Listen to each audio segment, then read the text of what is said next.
Olá pessoal, a gente vai fazer esse vídeo aqui para falar sobre conceitos básicos de licitações para aqueles profissionais de engenharia que desejam atuar com projetos, tá? Estudos, planos e projetos na área de engenharia e arquitetura. Então a gente sabe que estudos, planos e projetos tem uma certa diferença em relação a licitações de bens e de serviços que não tenham cunho intelectual, né? Então aqui eu vou explicar então duas coisas basicamente. Primeiro, a visão de quem está lá na repartição pública, né? E que tem que preparar o edital, fazer todos os estudos que antecedem a licitação e como é a atuação desses profissionais durante a análise e julgamento da licitação e ao mesmo tempo dar dicas da visão do empresário que participa de licitações e que muitas vezes também sofre, né, algumas burocracias, algumas ações que acabam atrapalhando um pouco o desenvolvimento dos trabalhos, né? Então, quem tiver interesse aqui, acompanha a partir de agora com a gente, tá bom?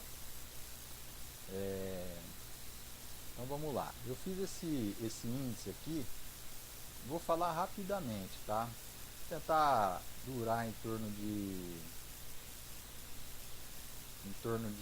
30, 40 minutos esse vídeo para não ficar muito maçante e muito longo. O objetivo aqui não é abordar de forma detalhada, longe disso, mas é trazer informações aí para aqueles que estão iniciando a atuação aí em licitações na área de projetos de engenharia e arquitetura. Então eu fiz esse índice aqui. Ó. Primeiro, quem contrata? Quem contrata projetos? Né? Segundo, quais são as atividades de quem contrata antes do edital, ou seja, as atividades pré-editais. C, como que é feita a montagem do edital? Tá? E aí a gente vai também explicar a diferença dos editais. D, como que é o processo licitatório? Isso é uma dúvida terrível para a gente que começa, né? E nunca participou da licitação. Como que é? Eu tenho que levar um advogado antes? Posso ir sozinho? Tem que ser o responsável da empresa? Posso dar procuração para uma pessoa? Como que funciona? O ideal é você tentar participar de uma licitação, mesmo que você seja desabilitado, participe de uma licitação e veja como funciona. Essa é a dica que a gente dá, né? E aí na sua cidade, para qualquer área de atuação, participe, vá lá, nem que seja como um observador e vá ver como que é uma licitação, tá? Então a gente vai falar rápido um pouco do processo licitatório. Contratação e ordem de serviços. Contratação e ordem de serviços. Depois que você se sagrou vencedor, quais são os cuidados na contratação e ordem de serviço? O que eu tenho que observar?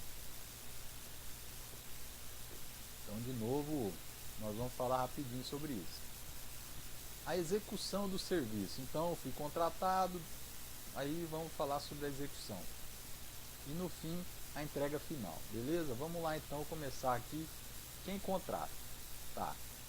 Quem contrata projetos? Bom, normalmente quem contrata projetos são empresas, né, pessoas jurídicas de direito privado ou de direito público. Lógico que na área de engenharia e arquitetura também pessoas físicas de direito privado, pessoas físicas, né, não de direito, pessoas físicas, também contratam projetos, é um grande nicho. Aqui o foco nosso é licitações. Então, quem quer trabalhar prestando serviço para pessoas jurídicas de direito público, que são, por exemplo, serviços públicos de água e esgoto, serviços de manutenção em rodovias, prefeituras, autarquias municipais, estaduais, federais, etc. Esse é o foco. São esses as empresas, as pessoas jurídicas que contratam com licitações, aquelas que utilizam recursos públicos. através das leis de licitações, que são as leis 8666 e a lei de pregões. Desculpa, a lei de pregões, tá?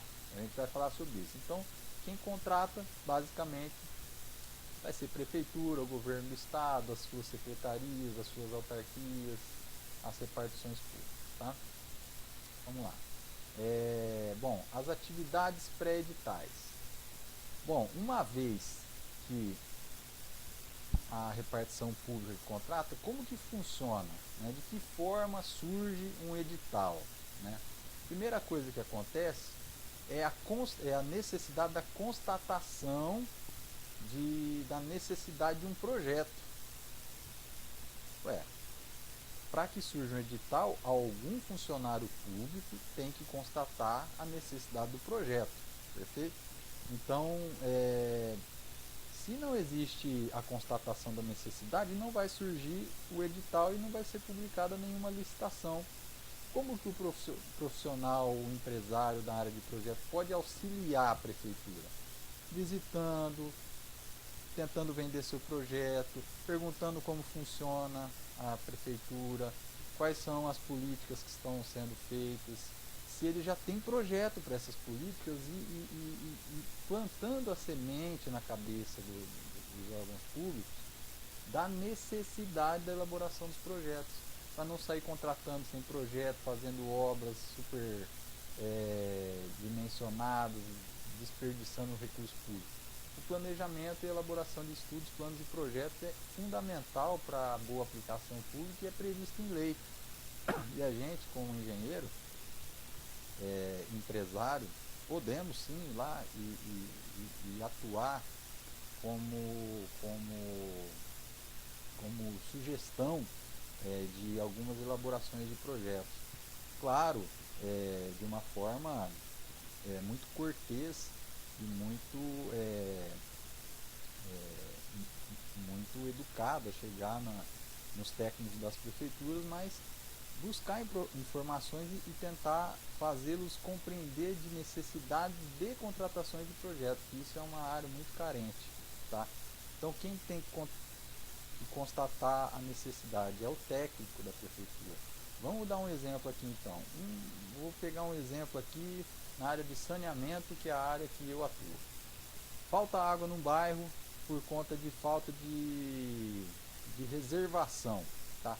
Muitas vezes o técnico da prefeitura, principalmente prefeitura pequena, ou às vezes muito longe dos grandes centros, ele não tem esse conhecimento técnico para associar a falta d'água à inexistência de um reservatório. Muitas vezes ele acha que a solução é furar um poço, ou a solução é aumentar o diâmetro do tubo, enfim.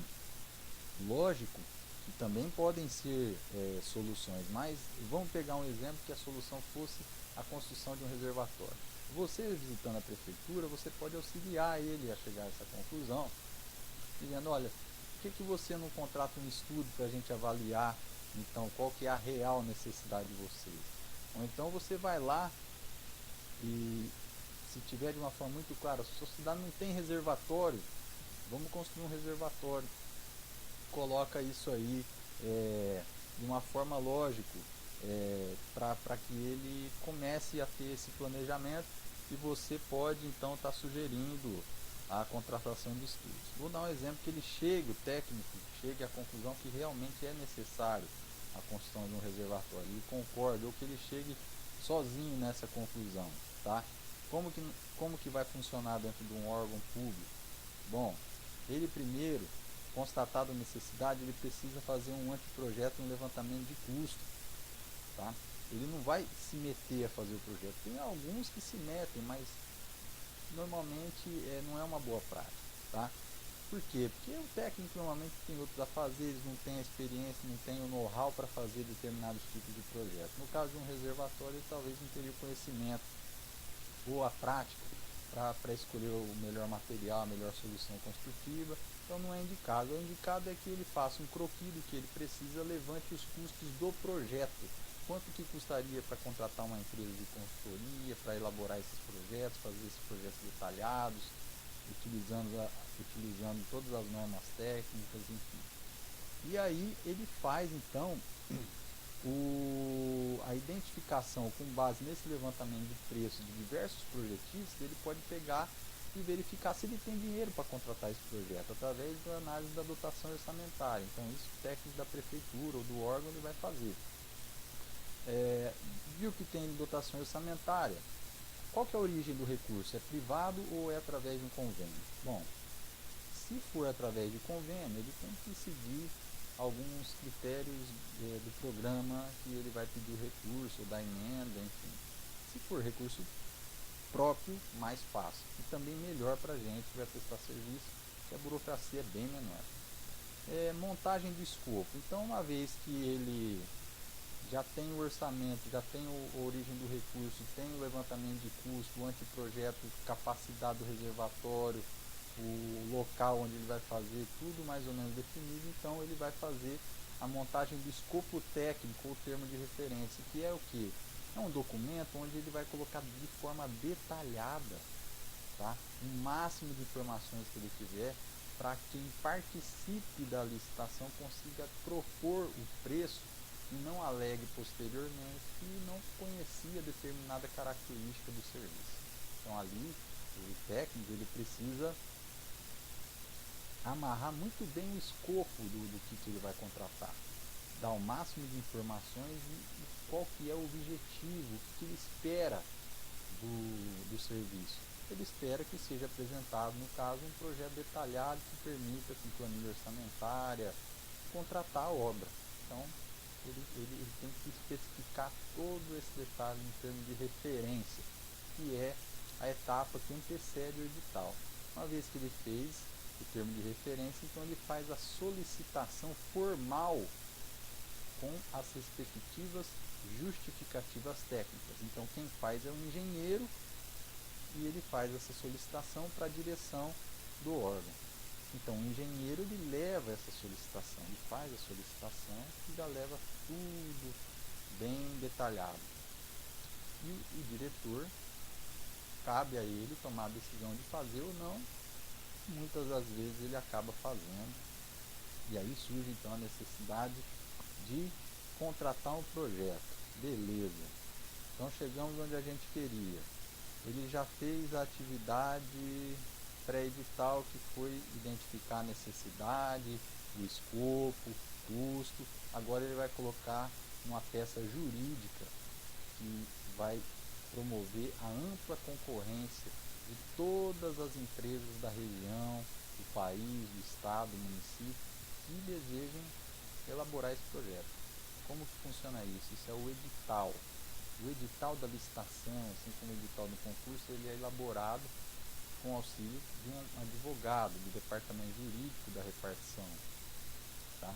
Então, normalmente, a montagem do edital ocorre de forma integrada entre o departamento jurídico e a engenharia para definição do tipo e modalidade da licitação e detalhes da contratação. O que é isso, tipo e modalidade de licitação? A gente vai falar agora. Modalidades comuns em projetos de engenharia. Bom, a gente ouve muito falar, às vezes na imprensa e tal, pregão, carta convite, tomada de preço. Mas o que são isso? São modalidades comuns em projetos de engenharia. Aqui não estão todos, eu tirei leilão daqui. O leilão não é comum em projeto de engenharia, mas em projeto de engenharia, normalmente ele é contratado na modalidade de pregão, carta convite, tomada de preço e concorrências. Então essa é a modalidade, tá? E o tipo de licitação? Melhor preço ou melhor técnica e preço? Então pode ter uma concorrência com técnica e preço. Pode ter um pregão com melhor preço. Enfim, isso é modalidade tipo. Tá? Modalidade é o nome que vai se dar de algumas características da licitação. E o tipo é o critério que vai ser usado para escolher o vencedor. Então, melhor preço, melhor técnica e preço. Tá? Outra característica geral de um edital de projetos é que ele sempre vai ter ao menos o envelope de habilitação e o envelope de proposta comercial. E no caso do tipo de modalidade através de técnica e preço, também tem a proposta técnica, beleza?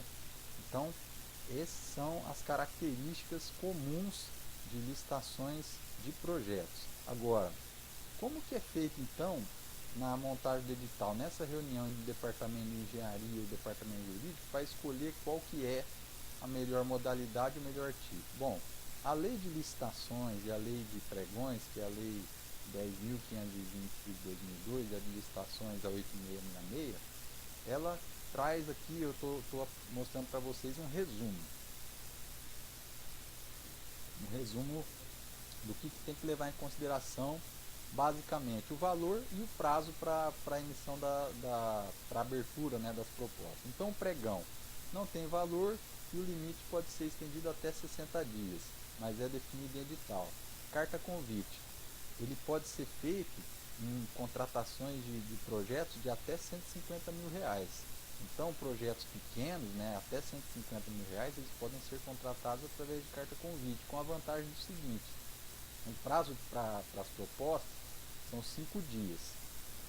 Normalmente, os departamentos jurídicos eles só contratam através de carta convite quando se tem uma necessidade de fazer o projeto a toque de caixa, muito rápido, tá? Porque ele, apesar de ter essa vantagem de ser mais rápido, ele limita um pouco a competição, porque só participam empresas convidadas, e isso muitas vezes dá margem para problemas, né, de corrupção e tudo mais. Não vamos detalhar sobre isso. Vou falar só que pode ser então através de carta convite. E no caso de tomada de preços? Tomada de preços, a gente tem o valor limite até 1,5 milhão, né? Então, um projeto custar mais de 1,5 milhão, acontece, né? A gente sabe que tem projetos de muita complexidade, grandes projetos que superam tranquilamente 1,5 milhão. Mas para a gente que vai atuar bem no início, raramente nós vamos superar o valor de carta convite, né? Em alguns casos pode ser que supere. Então, nesse tipo de contratação, normalmente vai ser comum pregão, tomada de preço ou carta convite. A concorrência num nível acima, né? Agora, e o prazo para a abertura dos envelopes? Então tá aqui, ó, depende da modalidade, então pode variar de 5 até 60 dias. E depende também do tipo, se for técnica e preço, por exemplo, na tomada de preço, são 30 dias, né? E se for melhor preço, também tomada de preço, 15 dias. Verifique que se dá um prazo maior quando é técnica e preço, justamente para dar tempo para as empresas elaborarem a proposta técnica, beleza? Tranquilo, então vamos passar para o próximo tópico aqui. Falamos da montagem do edital, como é que é escolhido, quais são os critérios. Agora o processo licitatório, como é que vai ser o processo licitatório? Então, primeira coisa que nós temos que entender, o processo licitatório, a primeira etapa é a publicação do edital, ó, que não está aqui, ó. Publicação do edital, tá? No Diário Oficial. Diário Oficial. Aí no caso do estado, do município, né, nos jornais, para permitir que todas as empresas sejam informadas da licitação. Publicou no Diário Oficial, começa a correr aquele prazo, dependendo da modalidade. Digamos que seja tomada de preço, melhor preço, 15 dias. Então, a partir da publicação, 15 dias para ocorrer a abertura dos envelopes, ou seja, de ocorrer o procedimento licitatório. Agora, o que pode ocorrer nesse intervalo? Pode ocorrer impugnação ou solicitação de esclarecimentos do edital, tá? Veja bem, o edital ele é feito por pessoas que têm um determinado nível de conhecimento e uma interpretação, muitas vezes, muito particular da forma como vai ser feito o serviço. No entanto, à medida que isso é externado e publicado, empresas com muito mais conhecimento, tá, passam a ler essa peça e podem contribuir com a melhora dessa peça. Tá? Porque imagine vocês, empresas que atuam 10, 20, 50, 60 anos em determinada atividade, você imagina que essas empresas elas tenham uma visão diferente de um determinado técnico, de uma repartição pública que está contratando determinado serviço. De repente ele colocou de uma forma no edital que não é a forma mais adequada. Né? A qualificação que ele exigiu restringe ou não garante a viabilidade do projeto. Então é comum em licitações, principalmente desse tipo, de técnica de empresa, surgirem dúvidas, surgirem esclarecimentos e pedidos de impugnação para cancelamento do edital e republicar com devidas correções. Eu vou dar um exemplo aqui de um projeto, de uma licitação de projeto em nível de concorrência que ocorreu no estado de São Paulo, na Secretaria Estadual de Saneamento. Então vejam só, aqui é uma concorrência do tipo técnica e preço, tá? Onde o objetivo é a contratação de serviços de apoio e consultoria na área de planejamento para a elaboração de plano municipal de saneamento básico. Veja só, o edital foi publicado e surgiram 4 erratas, né? E 16 pedidos de esclarecimento. Então percebam que alguns pedidos de esclarecimento não suscitam na correção do edital, mas outros têm fundamento e cabe então a repartição pública, a comissão de licitação, toda a equipe do departamento do órgão público responsável pelo edital, corrigir, analisar, se for o caso de não atender o pedido de impugnação, responder que não foi aceito, e se for alguma coisa grave, importante, que necessite revisar completamente o edital, cancelar a licitação e republicar no momento oportuno com a correção. Agora, se for pequenos detalhes, como o erro de escrita, ou de repente digitou um valor do preço em um lugar, em outro lugar ficou um valor diferente, esse tipo de coisa é publicado uma errata. Então, por exemplo, aqui, ó, a errata, aqui onde se lê, tem uma planilha de custo e aqui a outra planilha, tá? Então, algum erro aqui em algum centavo aqui que foi identificado, foi publicado novamente, né? Então, esse é muito comum acontecer em licitações. Então, durante o prazo aqui dos 15 dias, 30 dias, dependendo da modalidade escolhida, vão surgindo então esses esclarecimentos, esses pedidos, empresas querendo saber informações mais claras, né, pedindo esclarecimento. Bom, a partir do momento que foi publicado, republicado, todas as erratas foi esclarecido e não há mais nada a ser corrigido e passou o prazo, é feito o início do certame. E aí uma dica para vocês.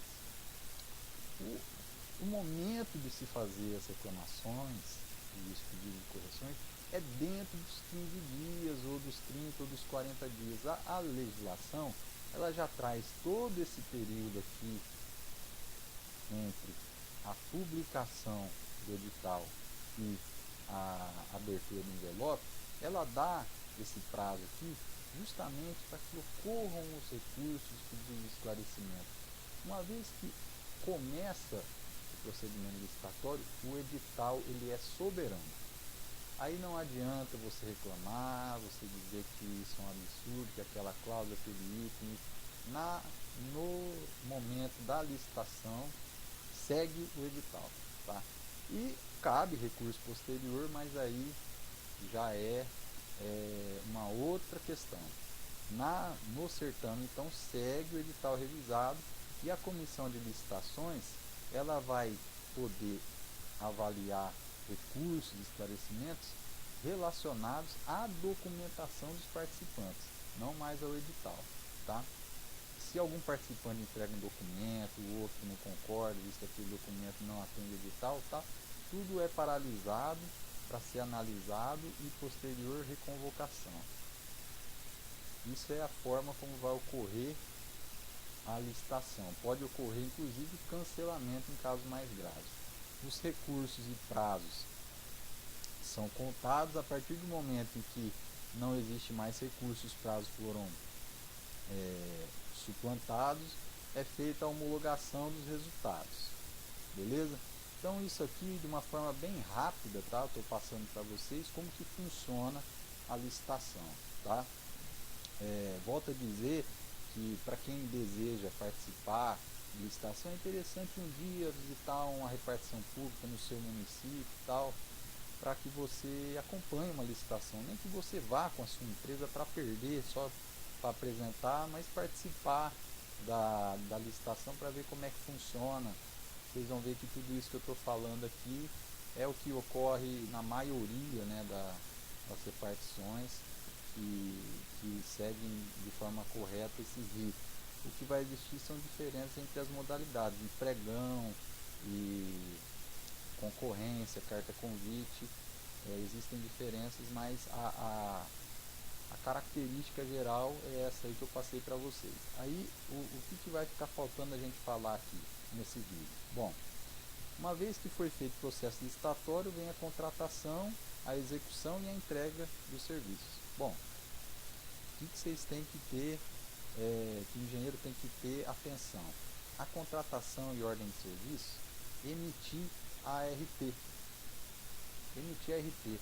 Mas a emissão da RT, tome muito cuidado, seja muito criterioso, detalhista, esmiúce completamente o serviço, coloque quantitativo de material, de todos os serviços que você vai estar projetando, porque depois, com base nessa RT, é que você vai obter o seu acervo técnico.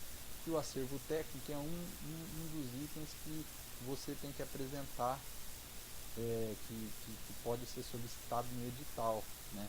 O acervo técnico é muito importante e muitas vezes limita ou define quem vai ganhar a licitação.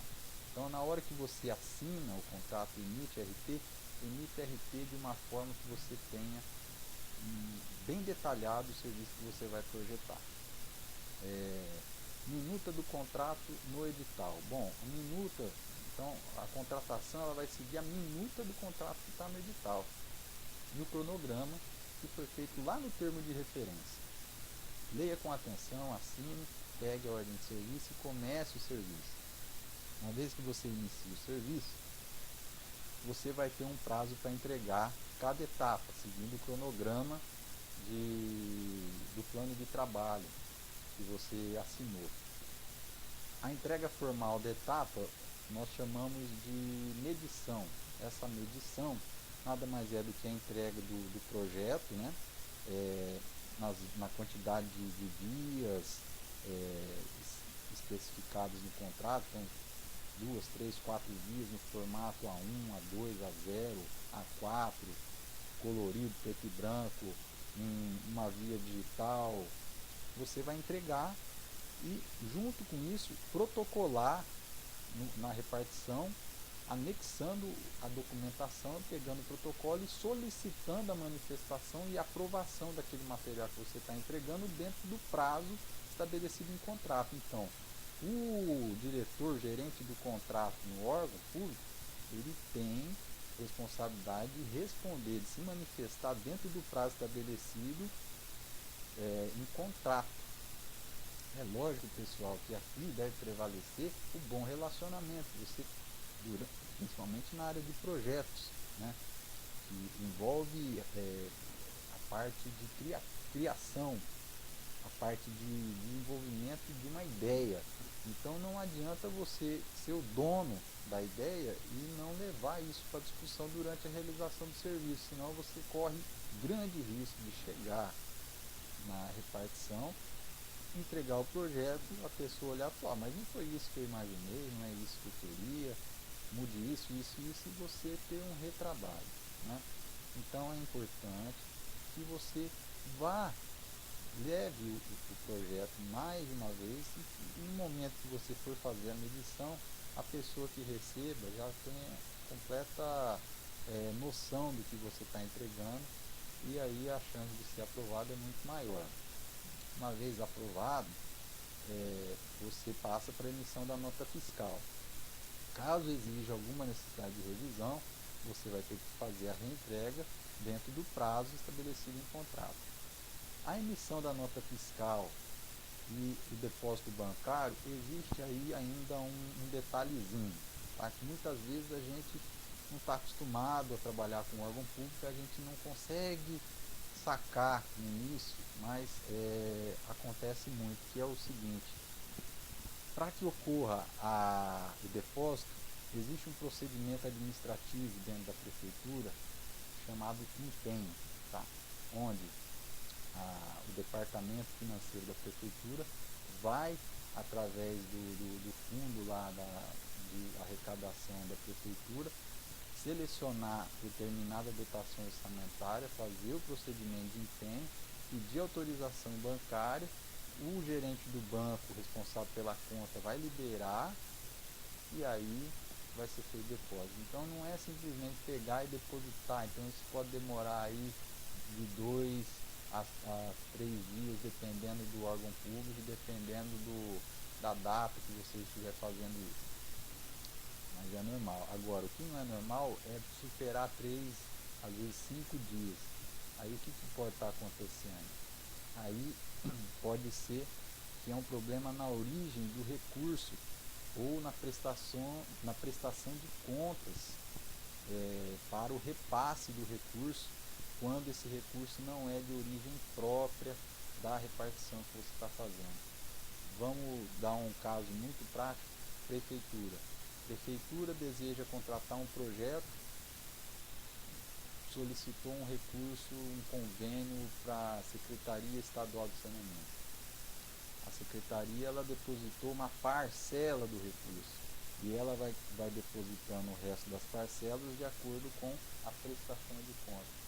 E muitas das vezes nós entramos de gaiato nessa burocracia, sem ter o conhecimento e achando que um problema de o município não tem o dinheiro ou o servidor que está te atendendo está com má fé ou má vontade, quando na realidade a natureza do recurso, da origem do recurso, pode existir situações em que a prestação de conta e o repasse depende de um outro órgão e você tem que aguardar, tá? Então, isso é importante estar claro, para que você, quando entra num processo licitatório, você já verifique a dotação orçamentária e a origem do recurso, para já se preparar para quando tiver as medições, o prazo de prestação de contas pode superar e você ter que fazer uma ou duas medições sem ter recebido a primeira. Então é importante ter uma conversa franca já no início do serviço, entender muito bem como é que funciona isso e se preparar financeiramente, fluxo de caixa, para que não haja interrupção do trabalho. Agora, muitas vezes a empresa não sabe ou é pega desprevenida com relação a isso e ela é obrigada a fazer a interrupção, ou ela é obrigada a obter capital caro do banco, pedir empréstimo. Isso aí acaba desequilibrando econômico financeiramente o contrato e ela pode alegar um pedido de aditivo. Caso isso não seja uma coisa que ela não pudesse prever ou se antecipar ou se planejar com relação a isso. Por exemplo, uma recessão econômica que nós estamos vivendo aqui, o governo decide uma moratória e não pagar, não repassar o dinheiro para nenhuma empresa, para nenhuma autarquia federal, e de repente uma empresa está lá fazendo um projeto no meio do trabalho, não pode interromper, ela pode com certeza ela vai ter direito a pedir um aditivo no momento oportuno, ou, se ela não tiver condições, interromper o serviço, buscar uma rescisão num caso mais grave, tá? Fiquem então atentos a isso aqui, tá? Que é onde pode ser que dê um pouquinho mais de dor de cabeça. Para finalizar, pessoal, o nosso vídeo aqui, nós falamos de tudo aqui, vamos falar da entrega final. Para a gente continuar prestando serviço, é importante a gente atentar nisso aqui, ó. A entrega final, a gente tem que liquidar todas as despesas, pedir todo o aditivo, se for o caso, ou encerrar completamente a relação daquele contrato com a repartição, inclusive solicitando um atestado de conclusão do serviço, tá? Onde o responsável gerente do contrato dentro do órgão vai atestar que você entregou o serviço completamente, e também aproveite e solicite o atestado de capacidade técnica, que é o atestado em que você vai ter, junto com o seu acervo técnico, o seu currículo de que você prestou serviço para várias empresas de direito, pessoas jurídicas de direito público ou privado. Você vai montando esse banco de atestados para que você participe de mais licitações e tenha mais condições de evoluindo e participando de licitações maiores, tá? Como que a gente faz então para a gente solicitar o acervo no CREA? Então vamos lá. Primeiro a gente tem aqui, ó, no site do CREA, eu vou fazer uma atualização aqui, só para, faz tempo que está aberto aqui, ó, solicitar acervo. Então vamos lá, ele vai abrir aqui, você entra com a sua senha, número do CREA, aqui no CREA de São Paulo, mas é normalmente parecido nos outros CREAs no Brasil. Eu sei que no Mato Grosso também é pela internet, e no Paraná também. Então você solicita o acervo técnico, tá? E aí você preenche o tipo de acervo que você quer solicitar, preenche aqui, segue as orientações e vai, em determinado momento, chegar no teu e-mail um link para você imprimir, né, a certidão de acervo técnico. Nesse caso aqui, eu tomei o cuidado de detalhar todas as atividades técnicas do projeto, tá? E isso aqui seria então o certidão de acervo técnico do CREA. Junto com a certidão, você não esqueça de pedir o atestado de capacidade técnica em papel timbrado do teu cliente, tá? Colocando todo o serviço, o local, o que foi feito, de forma análoga à RT, tá? E aí você, junto com a sua certidão do CREA e o atestado, você vai poder aí participar de licitações. E aí você pode ir fazendo aqui um banco, um acervo técnico. Esse aqui é o da minha empresa, né, Ingesa. Aí você vai ter acervo de elaboração de projetos, acervos de todo tipo de natureza aí. E você vai poder participar de licitações maiores, ok? Existe uma resolução do CREA, que é a resolução do CONFEA, desculpa, a resolução número 1025, que dispõe sobre a RT e o acervo técnico e dá outras providências. Aqui, nessa resolução, você encontra maiores informações. Pessoal, então o objetivo do curso era esse, é passar informações rápidas, bem básicas a respeito de licitações de projetos de engenharia e arquitetura. Espero que vocês tenham gostado do curso, tenham gostado da videoaula, e quem tiver interesse e quem gostou, por favor, peço para vocês curtirem aí embaixo aí, dar um joinha aí pra gente. A gente vai tentar fazer mais vídeos aí a respeito de outras áreas aí na área de projeto, para quem está interessado em abrir uma empresa, um escritório de projeto e diversificar bem o nicho de atuação. É por aí mesmo que a gente tem que caminhar. Um abraço a todos e até o próximo vídeo.